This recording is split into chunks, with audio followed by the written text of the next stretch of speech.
Hi everyone. இன்றைக்கி நம்ம தூதுவளை துவையல் எப்படி பண்ணுறதுன்னு பார்ப்போம்.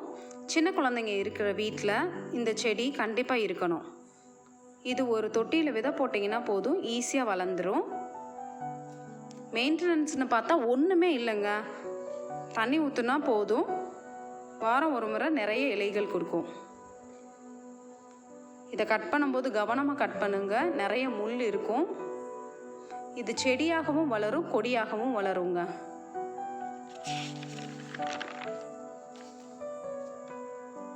இது உடலுக்கு ரொம்ப பலன் தரும்.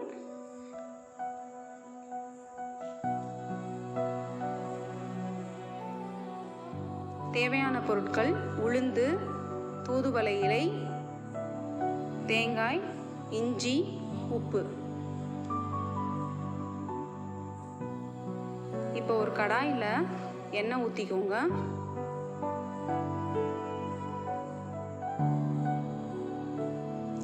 ரெண்டு ஸ்பூன் உளுந்தை ஆட் பண்ணிக்கோங்க.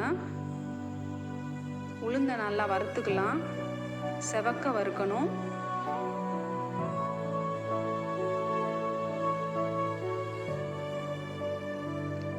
இப்போ உளுந்தை வறுத்தாச்சு. இப்போ நம்ம தனியாக எடுத்து வச்சுக்கலாம். அதே கடாயில் இஞ்சி சேர்த்துக்கோங்க. 2 சில் தேங்காய் சேர்த்துக்கோங்க.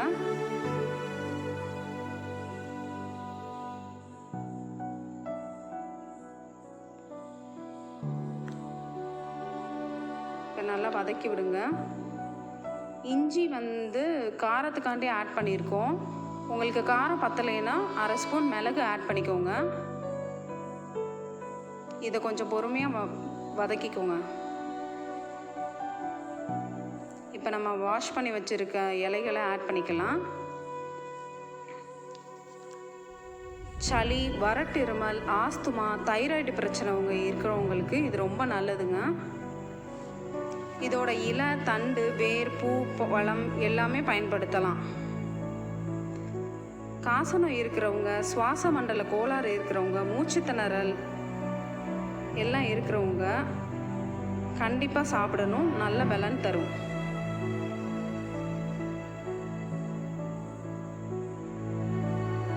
இதை கொஞ்சம் வேலை மடங்குற அளவுக்கு வதக்கிக்கோங்க. இதை தொடர்ந்து சாப்பிட்டு வந்தீங்கன்னா உங்களுக்கு சளியோட பிரச்சனைகள் எல்லாம் குறைய ஆரம்பிக்கும்.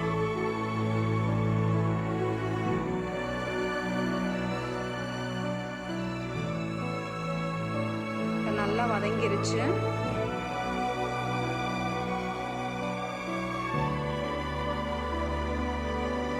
நம்ம இப்போ இதை ஆற வச்சதை ஒரு மிக்ஸி ஜாரில் எடுத்துக்கலாம்.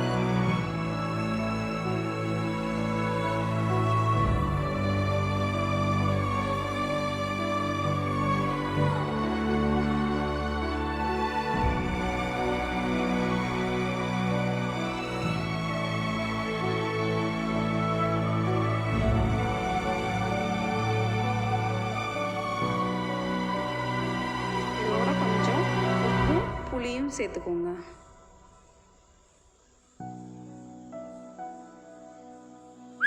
இப்போ அரைச்சிக்கலாம்.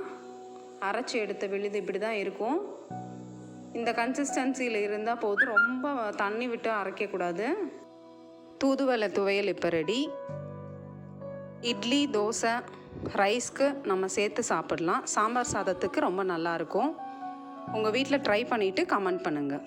தேங்க்யூ.